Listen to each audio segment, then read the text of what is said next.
رمضان يدنو يا سعادة خافقين، يدنو لنا القرآن والإيمان، نفحاته بركاته وروائح منه يبلغها لنا شعبان. qofka miisiga adduunyada dhagihiisa uu isticmaalay ee ku dhageysta waxa uu qalbigiisa nifaaqnimadu ay uga soo baxaysaa sida geedka baqalku dhulka uga soo baxo. dadka adduunyada dusheeda dhagahooda miisiga ku dhageysanaya waxa lagaga shubayaa buu nabigu calayhi salaatu wasalaam naxaas naara oo la dhalaaliyay ayaa dhagaha lagaga shubaya. waayo adduunyada dusheedii ayay nicmada ilaahay uu siiyay ku dhageysanayaan macsiyo iyo qaflad. waxay ku dhageysani waayeen ilaahay dhikrigiisii iyo quraankiisii iyo kalaamka ilaahay markay dhageysigiisii ay diideen maadaama dhagahooga u isticmaaleen macsiyo maalinka qiyaamahana dhagahooga waxa laga shubaa naxaas naara laga shubay rasuulku yiri. marka ilaahay azza wa jalla muuminiinta markuu yiraahdo diyaafadayda waxaan iga bilaabayaa miisiqa jannada nimaqashinaya. miisiqa marka sawdkiisu uu bilaamo geedaha jannada ku dhex yaalo dhan baa dhaqaaqaya oo dhaqaaqaya. markaasay geeduhanu ruxmaya bini aadamkuna way ruxmayaan laana weligoodii allahood miisiqa wax ka macaan ifka kumay soo maqal dhagahooguna ma maqal.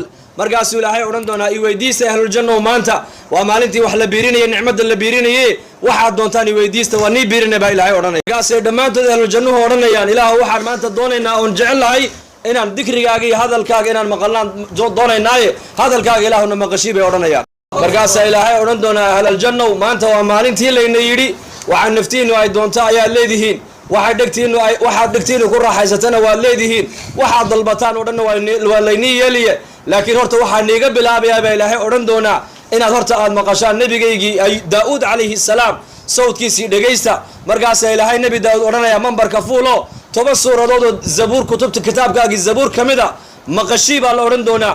nebi daa'uud calayhi salaam sawdadka bini aadanka ilaahay uu siiyey 900 oo sawd ayaa ilaahay caza wajalla nebi daa'uud ku arsaaqay. nebiyullaahi daa'uud calayhi salaam markuu akhriyo 10 suuradood oo zabuur ka mida ayaa waxa geeday ilaahay jannada ku abuuro wada dhaqaaqaya. markaasay bini aadanku dhaqaaqayaan. markaasuu ilaahay odhan doonaa yaa ahlal janna weligiin iyo allihiin ma maqasheen sawdkaas sawd ka wanaagsan maad maqasheen? markaasay odhanayaan may ma maqal. markaasaa ilaahay odhan doonaa mid kalaa jira oo ka sii macaan oo ka wanaagsan ee maanta isagana maqla. markaasaa ilaahay odhan doonaa aaway xabiibkaygii muxamed calayhi salaatu wasalaam. markaasaa nebigeenna muxamed baa ilaahay u yeedhayaa mambarka fuul baa la odhanayaa. markaasuu nebigeennu akhrinayaa suuratu taaha wa yaasiin sawdka nebi moxamed calayhi salaatu wasalaam. sawdka nebi daa'uudna 70 dicfi ayuu nebigeennu daa'uud ka sawd fiican yahay. markaasaa khalqigii jannada ku noolaa ilaa basharkii oo dhan ilaa geedihii oo dhan markaasay dhinaca u dhaqaaqaya kolba dhinaca u dhaqaaqayaan iyagoo dhagaysanaya ku raaxaysanaya sawdka nebigeenna moxamed calayhi salaatu wasalaam. markaasuu ilaahay jalla wacalaa odhanayaa ahlal janna weligiin iyo allihiin ma maqasheen sawdkaas sawd ka wanaagsan may bay leeyihiin. markaasaa ilaahay odhan doonaa mayna maqashiyo haddana sawdadka aad maqasheen sawd ka sii macaan oo ka wanaagsan. markaasay odhanayaan haa ilaahuna maqashii ilaaha rabbulcaalamiinka jalla jalaaluhu ayaa kalaamkiisii akhrinaya buuhi sheekh. marka bacda riwaayaad waxaa ku timid suuratu raxmaan baa ilaahay akhrinaya. culamada axaadiista qaarna suuratu lancaam bay yidhaahdeen walaakin ilaahay jalla wacalaa markuu kalaamkiisa akhriyo waa khaaliq ilaaha khalqigoo dhan abuuray weeyaan. kam yaa ilaahay kalaamkiisa la macaansanaya lada iyo macaan iyo qurbi min allahi laga helayaa. ahlul jannuhu nicmadii jannadoo dhan bay iloobayaan. khalqiga jannadoo dhan baa mar keliya wada dhaqaaqaya marka kalaamka ilaahay ay maqlaan.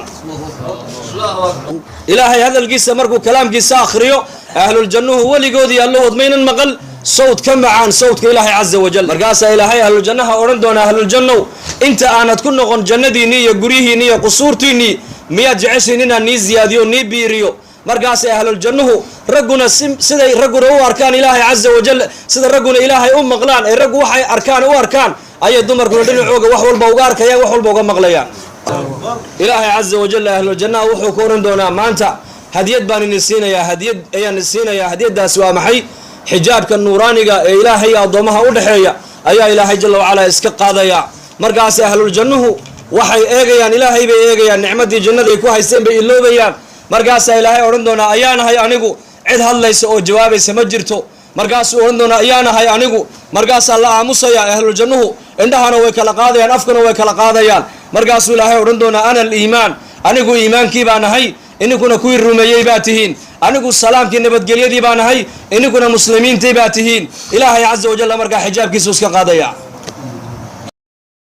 aragtida ilaahay caza wajalla ay arkeen waxay ka jecel yihiin ay uga jacaylo badan yihiin ahlul jannuhu ma arag dayaxa 14aadka sida loo arko ayaad ilaahay u arki doontaan buu nabigeenu yidhi calayhi salaatu wassalaam cadceedda nabigu ma odhan wuxuu yidhi dayaxa laana dayaxa eegii aragtidiisa waa la eegi karaa ama cadceedda lama eegi karo marka dayaxa 14aada buu nabigu leeyahay saad u arkaysaan ee qofna qofka kale aragtida dayaxa uu iskaga qarinaynin ayaad maalinta qiyaamaha rabbigiina u arkaysaane haddaad kartaan baa nabigu leeyahay salaada casr iyo salaada subax in laynaga qaalib noqon oo ayni dhaafin ku dadaala buu nabigu yidhi calayhi salaatu wassalaam gabadha muslimadda iyo ninka muslimka ee labadaa salaadood dhayalsanaya aanan jamaca soo xaadirayn ama aanan tukanayn aragtida ilaahay buu iska xarimay ka dhigan tahay ma aha maalin iyo laba maalmood sanawaad boqolaal sano iyo ahluljannuhu ilaahay aragtidiisa daawanayaan oo aragtida ilaahay caza wajalla way ku farxayaan way ku raaxaysanayaan qaar khalqigii halkaa joogay bankaa ilaahay la joogay marka ilaahay arag wajigiisa iyo nuurkiisa ay arkaan nicmadii jannada ilaahay ku siiyey bay iloobayaan